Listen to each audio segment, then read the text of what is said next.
আজকের বিষয় বিবাহ দীর্ঘস্থায়ী করার মূল চাবিকাঠি বা মূল মন্ত্র কি।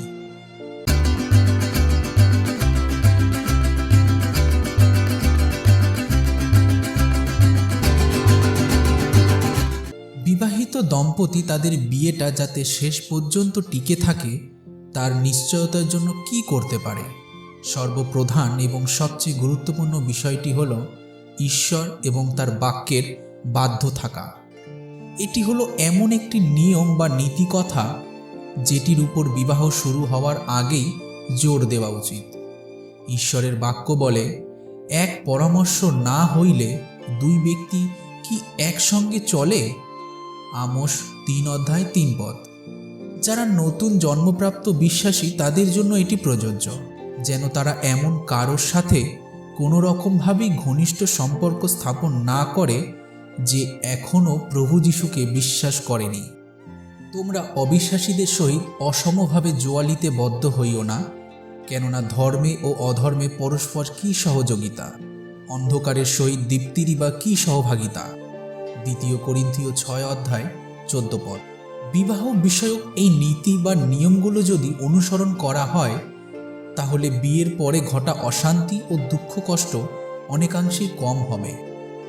বিবাহ বিষয়ক অন্য যে নীতিটি রয়েছে সেটি হল বিবাহ পরবর্তী দীর্ঘস্থায়িত্বকে রক্ষা করা, যেখানে স্বামীর উচিত ঈশ্বরকে মান্য করা, তাকে ভালোবাসা ও সম্মান করা এবং সেই স্বামী নিজ দেহকে যেভাবে ভালোবাসে ঠিক একইভাবে তার স্বামীকেও তার ভালোবাসা উচিত, যা আমরা এফেসীয় 5:25-31 দেখতে পাই।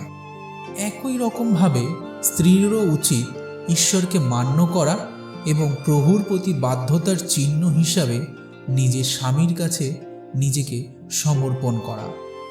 নারীগণ, তোমরা যেমন প্রভুর তেমনি নিজ নিজ স্বামীর বশীভূত হও। এফেসীয় 5:22।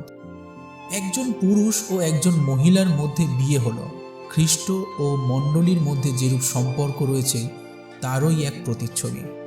খ্রিস্ট মণ্ডলীর জন্য নিজের জীবন উৎসর্গ করেছেন। তাছাড়া তিনি মণ্ডলীকে আপন কনের মতো ভালোবাসেন, সম্মান করেন ও তাকে রক্ষা করেন, যা আমরা প্রকাশিত বাক্য 19:7-9 দেখতে পাই।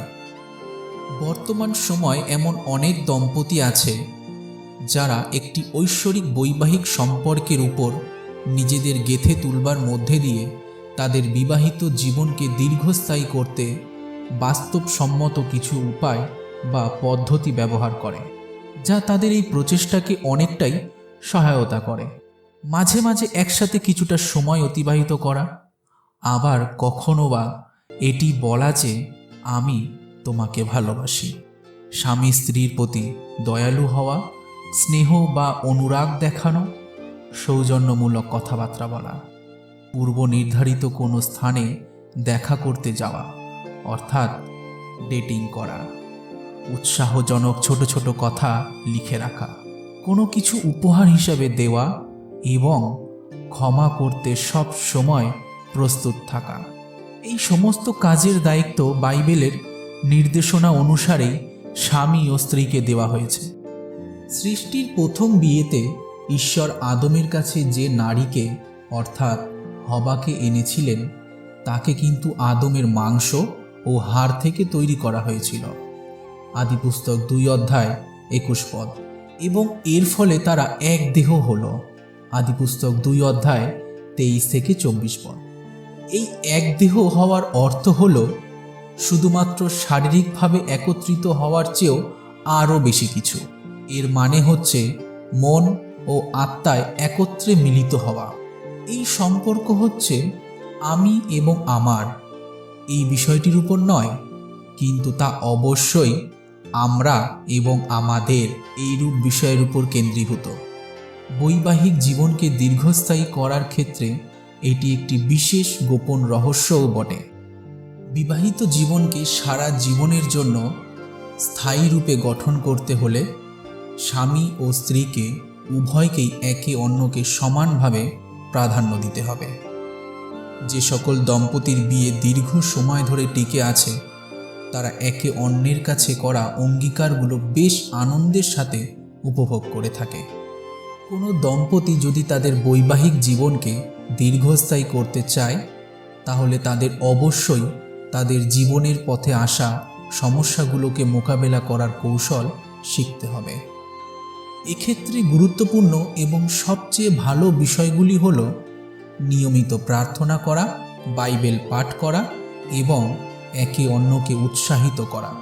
প্রকৃতপক্ষে মণ্ডলীর উদ্দেশ্যগুলোর মধ্যে এটিও একটি প্রধান উদ্দেশ্যও বটে।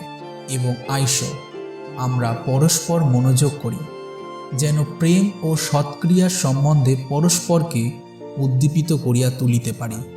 ইব্রিয় 10:24। যেসব দম্পতি তাদের দাম্পত্য জীবনে প্রতিনিয়ত লড়াই করে যাচ্ছে, তাদের অবশ্যই বাইবেল সম্মত কোনো প্রাচীন বর্গের পরামর্শদাতার কাছে থেকে এই অবস্থা থেকে উদ্ধারের জন্য পরামর্শ নেওয়া উচিত।